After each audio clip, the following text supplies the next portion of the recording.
发炎性的肠道疾病是一种慢性、重复的肠道发炎病症，疾病形态一种是溃疡性的结肠炎，一种是克隆氏症。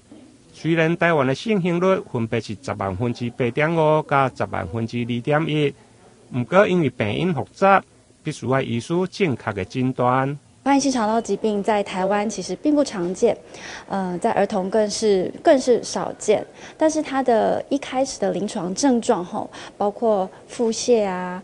腹痛，甚至解血便等等，其实跟一般的急性肠胃炎或者是其他的功能性的肠胃道疾病，可能很难在短时间内做区别。那通常会需要有经验的医师，可能长期的追踪，然后慢慢的去检查、去了解疾病的整个样态，才会比较能够去正确的诊断发炎性肠道疾病。造成发炎性肠道疾病的病因，目前机转还不是那么明确。那大概目前的解释或认识，大概就是可能病患本身一些遗传基因的变异造成易感性，就是体质上面比较容易这样的状况，再加上一些环境因素，然后可能肠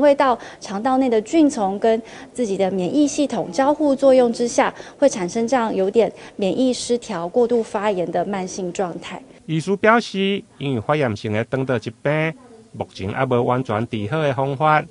只会用来舒缓肠道发炎的现象。